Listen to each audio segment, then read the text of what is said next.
Good evening, and welcome to Radio Matters. I'm joined in the studio by Rachel Watson, who has just written a book about the famous radio broadcast by Orson Welles of an adaptation of The War of the Worlds, a novel by an Englishman with a similar name, H.G. Wells. Welcome to the program, Rachel. Thank you. Now, before we discuss the famous broadcast, can you tell us a bit about the original book? Yes. Well, The War of the Worlds is probably H.G. Wells's best-known novel. It was written in 1898, and it's one of the earliest science fiction stories. For its time, a very novel and original piece of work. And what happens in the book? If you can tell us without spoiling it for listeners who haven't read it. It's the story of an attempt by an alien civilization to invade Earth. A spaceship lands near London, bringing alien beings from Mars. These Martians start to build huge three-legged fighting machines. The civilian population is, of course, seized by panic, and London is evacuated. The rest of the book tells the story of the battle between humans and these terrible machines. And some 40 years later, the famous film director, Orson Welles, dramatized the story for radio. Yes. He wasn't all that well known at the time, being just 23 years old, and it would be a few years before he would direct a major film. However, he was beginning to build a reputation as a theater and radio director, with lots of interesting and original ideas. But this broadcast brought him instant fame, nationally and internationally. Why did it cause such a stir? Well, it wasn't a straightforward radio play.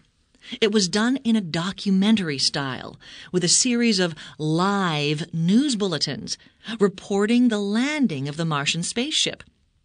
The play started off like a music program with dance music, which was then interrupted by fake news reports saying that a huge flaming object had landed on a farm near New York. So, not in London? No. Instead of setting the action in England, as in the original story, they moved it to America. I expect they felt that many of the listeners would be far more interested if the action was set in familiar surroundings. The problem was that many listeners didn't realize it was fiction. They believed the news bulletins and thought that Martians really were invading Earth. To be fair, the radio station did, in fact, make it clear to the listeners that it was a dramatization. At the beginning of the program, there was a brief explanation and 2 more warnings in the course of the play. But many listeners either didn't hear them or weren't really paying attention. How did the people react? Those that thought that they were hearing live news reports of the invasion were frightened and confused. Many went out and asked neighbors what was happening. Remember, many homes didn't have telephones at that time. And as the rumors spread, it caused more confusion and panic. What did people actually do? As reports of more spaceships landing in the New York area were broadcast, many people fled from their homes. Others loaded their guns or hid in cellars. Some people believed that they could smell the poison gas, which, according to the news reports, was one of the Martians' most potent weapons. And they got wet towels and wrapped them around their heads to protect themselves.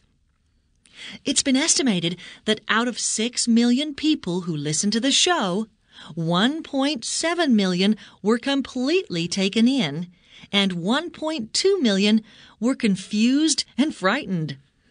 Wasn't it rather stupid of them to be taken in like that? Not really. You have to remember that nothing like this had ever been broadcast in the United States. Listeners were used to programs being interrupted by news flashes and took it for granted that they would be accurate and reliable. And the news bulletins in the play were very realistic, with actors playing reporters, eyewitnesses, soldiers, scientists, and so on. What happened in the days and weeks after the program? Newspaper reports of the program appeared on the front page of all the big national newspapers, and there was a huge public outcry.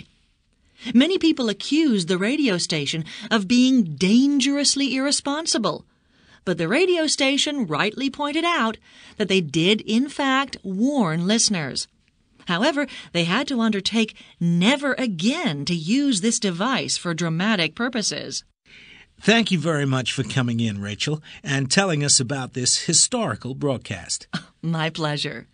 Rachel's book about Orson Welles' program is to be published next month.